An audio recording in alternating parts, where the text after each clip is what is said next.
Food, foodies, food blogs, food wars, food wars, food flicks, food nets, food porn, food art, food for thought. Food on the mind, everywhere.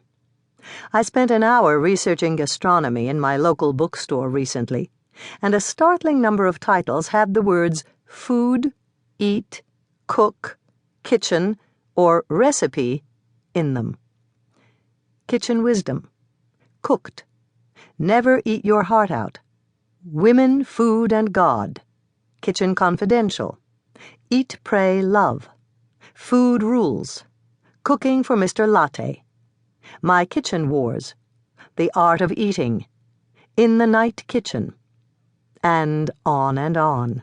Some recent, some older. Many selling like, well, hotcakes. In a few of these books, cooking and eating weren't even all that central, except perhaps as lures for the hungry reader. But I was drawn to most because I almost always want to buy them. I don't count as a true foodie, like some super sophisticated diners, nor as a passionate culinary expert at the stove. Yet I share in our culture's persistent need to engage in gastronomic ruminations, devour cookbooks. Some 24,000 are published annually.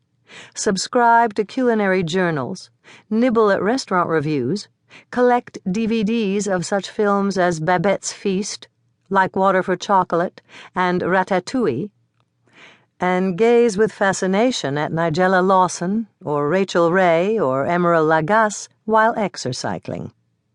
Reviewing A History of Alice Waters and Chez Panisse, a writer for Booklist observed that the book will even interest readers who haven't been to Waters's famous restaurant, but do enjoy reading anything about food, and who doesn't?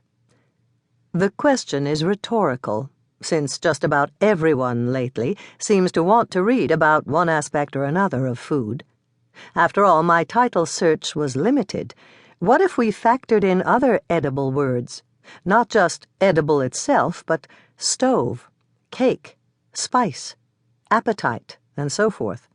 Discussing the ever more numerous novels in which recipes enrich and often leaven narratives, Adam Gopnik has speculated in The New Yorker that perhaps cooking is to our literature what sex was to the writings of the 60s and 70s, the thing worth stopping the story for to share, so to speak, with the reader. But beyond what some have called recipe novels, we now face an ever-expanding pantry full of recipe magazines, recipe poems, recipe memoirs, recipe histories, recipe travelogues, and even recipe polemics. Beyond these recipe genres, mailboxes bulge with commercial and academic food journals, from Saveur to Gastronomica.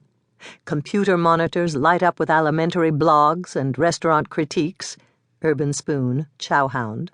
Bookstores are stuffed with anthologies of food writing from the Library of America, the New York Times, the New Yorker, and others, along with volumes profiling celebrity chefs, debating the politics of food, analyzing the medical or cultural rights and wrongs of eating, and musing on both the mores of contemporary fast food chains and the morality of the contemporary food chain. Newspapers cover popular competitive eating championships, including not only the famous Nathan's hot dog eating contest, but others focused on ribs, wings, and grilled cheese sandwiches, the last of which once featured a sandwich on which an image of the Virgin Mary was said to have appeared. And as for other media, artists from Giuseppe Arcimbaldo to Andy Warhol and Wayne Thiebaud have long focused on sometimes grotesque, sometimes luscious still lives of food. But now, the pop star Lady Gaga makes headlines with costumes fashioned from flank steaks, a meat bikini, a meat dress.